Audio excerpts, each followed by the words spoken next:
खुदावन यस्सु मसीह के नाम में आप सबको सलाम। अजीजों, आज हम बात करेंगे पुराने अहदनामे में से यिर्मयाह की किताब के खुलासे पर।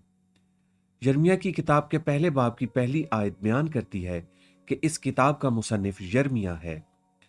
यिर्मयाह की किताब 630 कबल मसीह से 580 कबल मसीह के दरमियान लिखी गई थी। यिर्मयाह की किताब यहूदा के बारे में हतमी पेशन गोइयों यानी उस आने वाली तबाही की इतलात को कलमबंद करती है जो बनी यहूदा के तौबा न करने की सूरत में नाजिल होने को थी। यिर्मयाह कौम से खुदा की तरफ रजू लाने का मुतालबा करता है।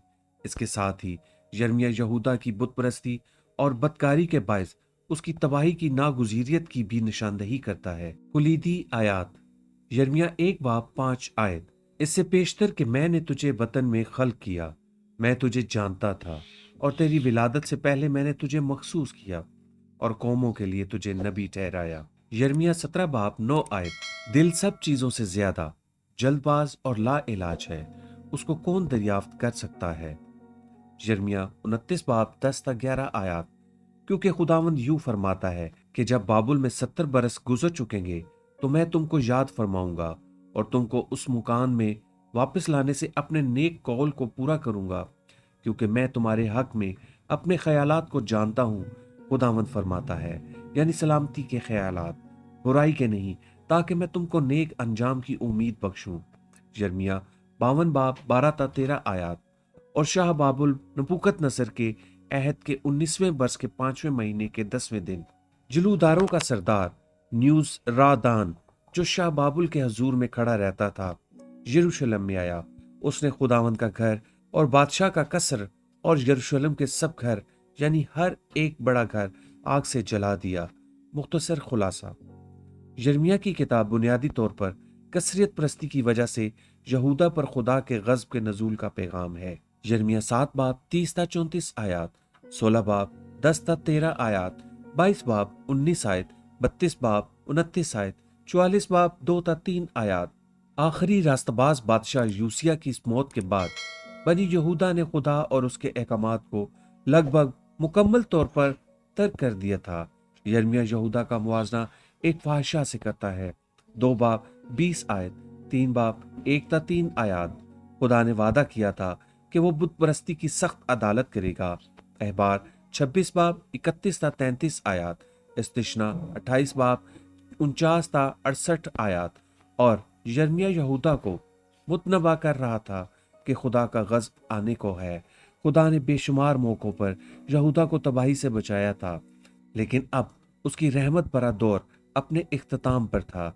यिर्मयाह नबूकत नजर के यहूदा पर फतह याब होने और उसे अपना गुलाम बनाने के वाकयात को कलमबंद करता है। यिर्मयाह 24 बाब 1 आयत। और मजीद सरकशी के बाद खुदा यहूदा और यरूशलेम की तबाही और बर्बादी के लिए नबूकत नजर और बाबल की फौजों को वापस लाता है। 52 बाब। हत्ता कि इस सख्त अदालत में भी खुदा यहूदा की वादा की सरजमीन में दोबारा बहाली का अहद करता है। यिर्मयाह 29 बाब 10 आयत। पेशन गोइयां, यिर्मयाह 23 बाब 5 तक 6 आयत आने वाले मसीहा यस्सु मसीह की पेशन गोई करती है। यिर्मयाह नबी उस दाऊद के घराने से फूटने वाली एक शाख 5 आयत। मत्ती 1 बाब और ऐसे बादशाह के तौर पर बयान करता है जो हिकमत और रास्तबाजी से हुक्मरानी करेगा। 5 आयत। मुकाशवा 11 बाब 15 आयत। ये बादशाह यस्सु मसीह है जिसे बनी इसराइल कौम बिलाखिर अपने सच्चे मसीहा के तौर पर तस्लीम करेगी, क्योंकि वो अपने चुने हुए लोगों को निजात बख्शेगा। 6 आयत। रोमियो 11 बाब 26 आयत। अमली इतलाक, यिर्मयाह नबी को अपनी कौम को एक मुश्किल तरीन पैगाम सुनाना था। यिर्मयाह बनी यहूदा के साथ प्यार करता था, मगर वो खुदा के साथ अपनी कौम से भी ज्यादा प्यार करता था। यिर्मयाह के लिए अपने लोगों को अदालत का मुस्तकिल पैगाम सुनाना जिस कदर तकलीफ दे और मुश्किल था, उसी कदर यिर्मयाह खुदा के उस हुक्म पर अमल करने में फर्माबरदार था, और जो कुछ खुदा ने उसे करने और कहने को कहा था वो उस सब को कहने और करने के लिए तैयार था। यिर्मयाह यहूदा के लिए खुदा के रहम की उम्मीद और दुआ करता है, मगर वो ये भी ईमान रखता है कि खुदा नेक, पाक और रास्तबाज है जो बदी और गुनाह को बर्दाश्त नहीं करता। हमें भी हर तरह की मुश्किलात के बावजूद खुदा की फर्माबरदारी करनी और खुदा पर भरोसा करना चाहिए, और ये याद रखना चाहिए کہ اس کی لامحدود حکمت اور کامل منصوبے اس کے بچوں کے لیے ہمیشہ بھلائی پیدا کریں گے۔ رومیو 8:28 کیونکہ خدا کی مرضی ہماری خواہشات سے زیادہ اہم ہے۔ خداوند آپ سب کو برکت دے، آمین۔